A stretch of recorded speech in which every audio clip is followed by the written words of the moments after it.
So my mom's secret ingredient to make it flavorful is this bad boy right here. Right here. You're like, what is that, Rose? Well, let me tell you.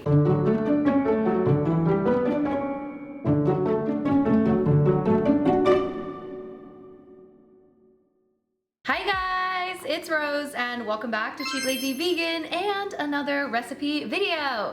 Today we're gonna make my favorite soup of all time. Yes guys, I said it. This is my favorite soup.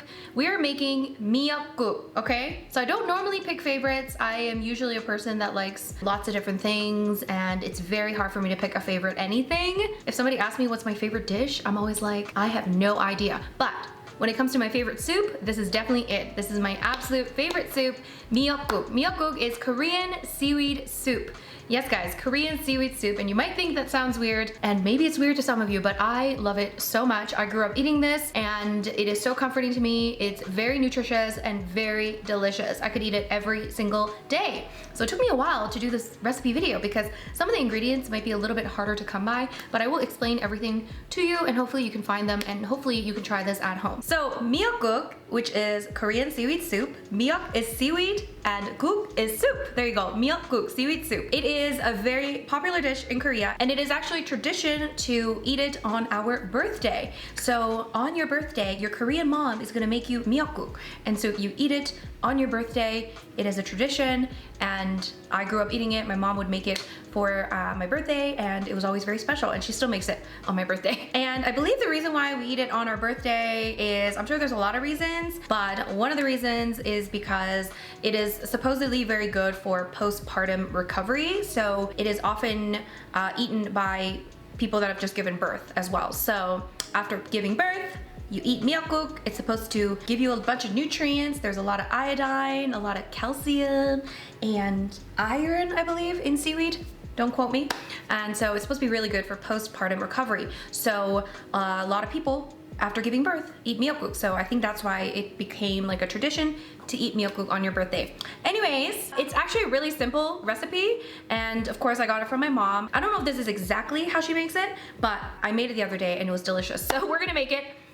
Let's get started. So the first ingredient you'll need is dry shiitake mushroom. And second ingredient is going to be, of course, our seaweed. This is dried seaweed. And then once you wet it, it's gonna become soft. So first step is to take some water, some dried seaweed, and the dried shiitake mushroom and soaking it in the water. So I've actually had this soaking for about 30 minutes. I recommend soaking it for at least 20 to 30 minutes just to let the flavors just kind of infuse into the water and of course soften the seaweed as well as the mushroom. I added quite a bit of seaweed here because I like to have a lot of seaweed in my seaweed soup. You can obviously add a little bit less if you want to, and this is not only going to soften everything, but it's also going to, again, make that broth delicious, okay? So we have that all going. So I bought both of these ingredients in the Korean supermarket. If you're wondering what to buy, I mean, I think you can buy dry shiitake mushroom basically anywhere, but this is what I had, okay? Dried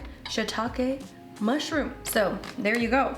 But again, you can find this anywhere. And then, of course, miyeok. So this is not to be confused with nori or dry roasted seaweed. I know, it's kind of confusing. So miyeok, okay, miyeok. That means this type of seaweed. And then kim in Korean is dry roasted seaweed. Very different things. So don't use the stuff that you use for like sushi, okay? It's not the same thing.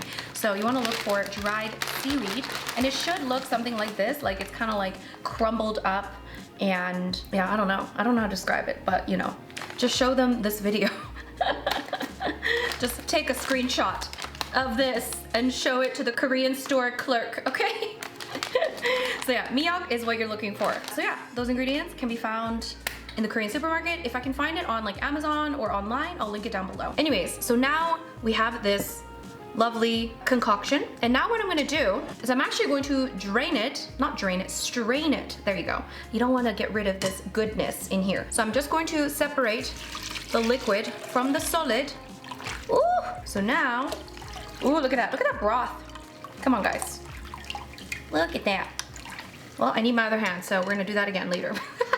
So now into the pot, we're gonna add roasted sesame oil, 참기름. This is Korean crack, We put this in everything. This is delicious. It's gonna add a really nice savory flavor. I'm gonna turn the heat down a little bit. Have the heat on like maybe medium low. Okay, we don't want it too burny.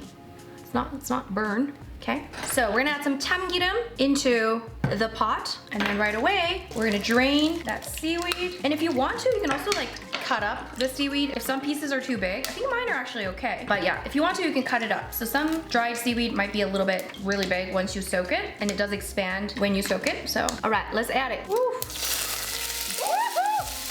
Guys, I did not mean to. Don't have it too hot. This is a hazard. Rule number 1, don't overheat your pot, which is what I did right here. When will I ever learn my lessons? Never. Yeah, like as you can see, some pieces are quite big, like this. So you can cut it up if you want to, or you can like leave it big. It doesn't really matter. Anyway, so we're just gonna kind of like cook it a little bit in that sesame oil. Just kind of like marinate in that sesame oil a little bit. Oh, it smells so good. I love sesame oil, guys. It's so good. And again, you want to use roasted sesame oil because it makes all the difference. This recipe is actually very easy. I don't know why. I never tried making this. My mom always makes it for me.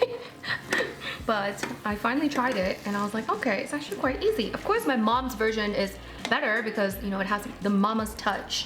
You know, that's a secret ingredient. But this is the next best thing. Now you can always add more sesame oil later. Sesame oil, a little goes a long way. So you really don't need too much. But if you really want that really nice, savory, delicious, umami sort of flavor, sesame oil is going to do it. Here we go. So once we've sauteed it for a little bit, we can add the broth back. So we're just gonna pour the whole thing back.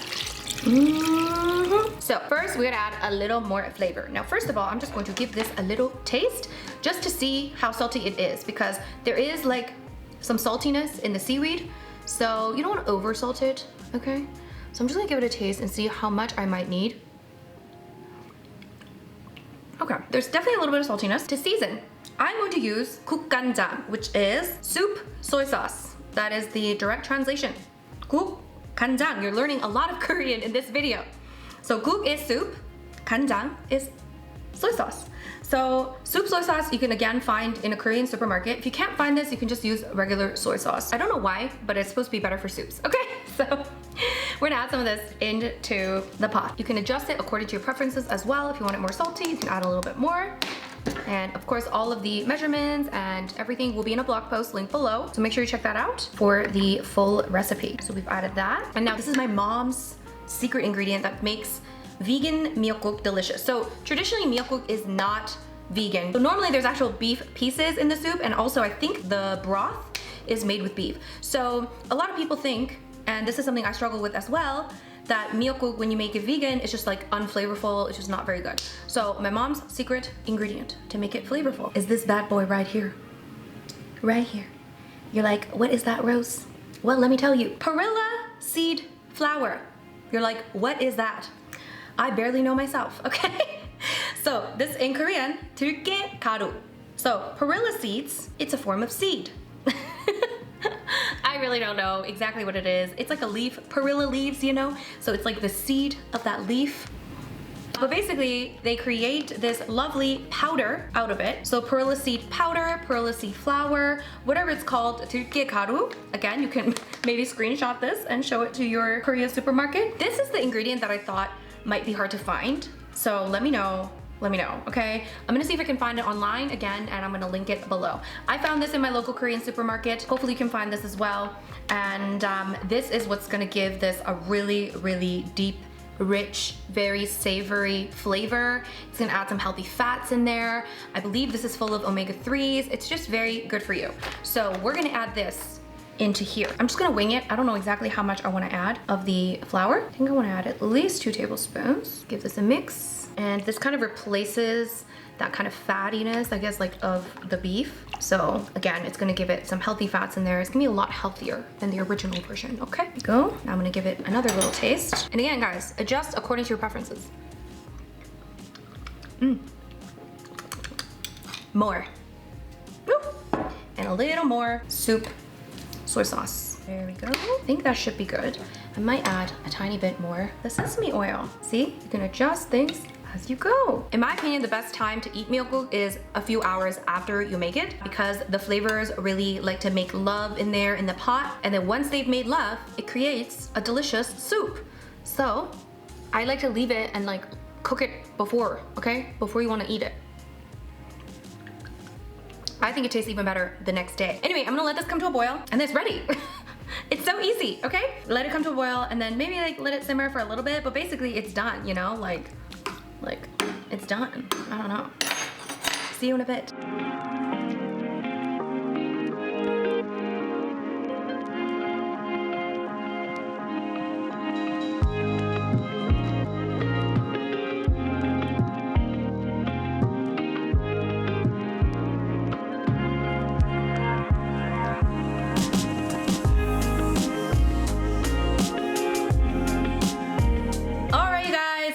Here is the finished Miyeokguk. Ooh! You guys, so basically I let it come to a boil and then I kind of boiled it on like medium heat for about 20 minutes or so. So let it boil, let it cook, let the ingredients make love in that pot. And it becomes so delicious. I can't wait, guys.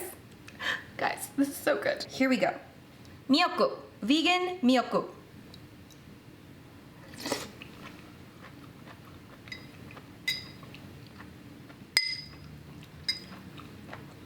You guys, it's so good.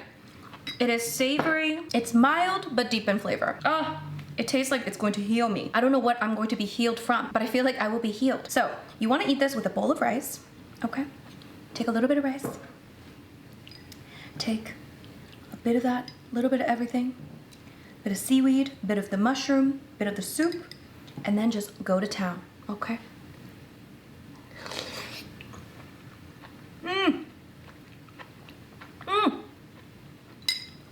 I need you to try this. It is so good. If you like seaweed at all, please try it. Let me know what you think, okay? Maybe not everyone's gonna like it, but I love it. It is just so delicious.